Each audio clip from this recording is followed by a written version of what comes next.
Hello viewers, welcome to Jenna tips. இன்றைக்கி கொள்ளில் வந்து வடை சுடுறது எப்படிங்கிறத பார்ப்போம். இப்போ கொள்ளு வந்து 2 கப்பு நாங்கள் ஊற வச்சு எடுத்துருக்கோம். அதுக்கு இதாக துவரம்பருப்போ இல்லை கடலைப்பருப்போ நீங்கள் 1 கப்பு எடுத்துக்கோங்க. 1/4 கிலோ வெங்காயம், சின்ன வெங்காயம் நறுக்கி வச்சுருக்கோம். இது சோம்பு கொஞ்சம் போட்டுக்குங்க. பச்சை மிளகா கொஞ்சம் நறுக்கி, இது கருவேப்பிலை கொஞ்சம் நறுக்கி வச்சுருக்கோம். பச்சை மிளகா 1 பூண்டில் நறுக்கி வச்சுருக்கோம். இப்போ வந்து இது மட்டும் செய்யலாம், வடை செய்யலாம். அதில் வந்து தோல் இருக்கிறதுனால கொஞ்சம் தட்டுறதுக்கு பத்தாதுங்கிறதுனால கடலைப்பருப்போ துவரம்பருப்போ ஊற வச்சு எடுத்து வச்சுக்கோங்க. இப்போ எப்படி 1-2 அரைக்கிறது எப்படிங்கிறத பார்ப்போம்.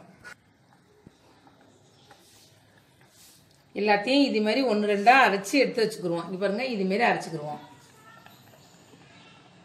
இதுமாரி 1-2 அரைச்சி எடுத்து வச்சுக்கணும் எல்லாத்தையும்.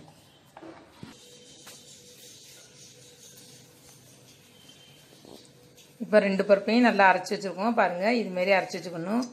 ரொம்ப நைஸாகவும் இருக்கக்கூடாது, ரொம்ப குறன்னு இருக்கக்கூடாது, பதமாக கரெக்டாக அரைக்கணும். இப்போ பூண்டு நம்ம நச்சு வச்சுருக்கோம். சோம்பு வந்து கையில் வந்து கசக்கி விட்டு போட்டுக்கலாம். பூண்டு இந்த பாருங்கள் எவ்வளோ பூண்டுன்னு இதேமாரி நச்சு வச்சுக்கோங்க.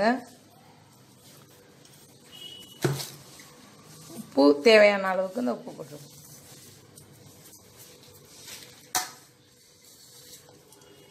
பச்சை மிளகா, கருவேப்பிலை, சோம்பு வந்து இப்படி கசக்கி விட்டு போடுங்க. எடுத்து கொஞ்சம், அப்போ தான் வாசனை நல்ல மணமாக இருக்கும். அது எண்ணெயில் போடுறதுனால அது பொரிஞ்சிக்கிறோம், இல்லைன்னா வறுத்து தான் போடணும். பாருங்கள்,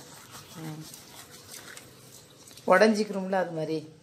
வெங்காயம் 1/4 கிலோ வெங்காயத்தை சின்ன வெங்காயம் நறுக்கி வச்சுருக்கோம் பொடிசாக. எல்லாத்தையும் ஒன்றா போட்டு நல்லா பிணைஞ்சிக்கோங்க.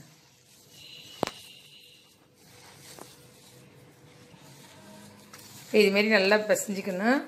இப்போ இதுமாரி நல்லா பிணைச்சிக்கிட்டு அந்த கொள்ளில் வந்து எல்லா வகையிலையும் சாப்பிட்லாம். மிக்சரில் கலந்து சாப்பிட்டுக்கலாம். அவிச்சி தண்ணி எடுத்துகிட்டு நல்லா சாப்பிட்டா உடம்புக்கு நல்லது.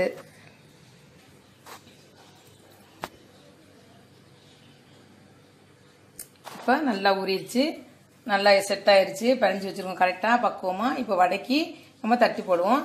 இது வந்து எல்லா வடையோட இது நல்லா டேஸ்ட்டாக நல்லாயிருக்கும். மொறுன்னு கருகருன்னு நல்லாயிருக்கும். சாப்பிட்றதுக்கும் நல்லா டேஸ்ட்டாக இருக்கும்.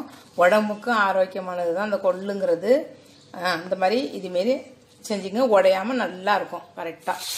இதை பாருங்கள், உடையவே இல்லை, கலடவும் இல்லை. இப்போ இதே மாதிரி எல்லாத்தையும் தட்டி தட்டி போட்டுக்குவோம். கொஞ்சம் நல்லா வேகட்டும்.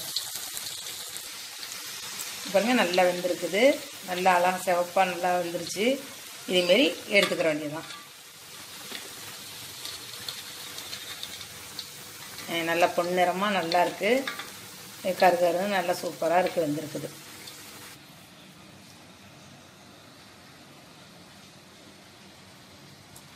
பாருங்கள், ரொம்ப அழகாக டேஸ்ட்டாக சூப்பராக இருக்குது. நல்லா வெந்திருக்குது, நல்லா அழகாக இருக்குது, பொன்னிறமாக நல்லா இருக்குது. பாருங்கள், எம்பிட்டு அழகாக நல்லா இருக்குது. சாப்பாட்டுக்கு சாப்பிட்டுக்கலாம், தொட்டுக்கலாம். ரைஸ் கூட நல்லா தொட்டுக்கலாம். இது வந்து குழந்தைகளும் நல்லா ரொம்ப விரும்பி நல்லா சாப்பிடுங்க. இதுமாரி நீங்களும் சாப்பிடுங்க, செஞ்சு பாருங்கள். உங்களுக்கும் பிடிச்சிருக்கும். பிடிச்சிருந்தா லைக் பண்ணுங்கள், கமெண்ட் பண்ணுங்கள். எங்கள் சேனலுக்கு சப்ஸ்கிரைப் பண்ணுங்கள். தேங்க்யூ.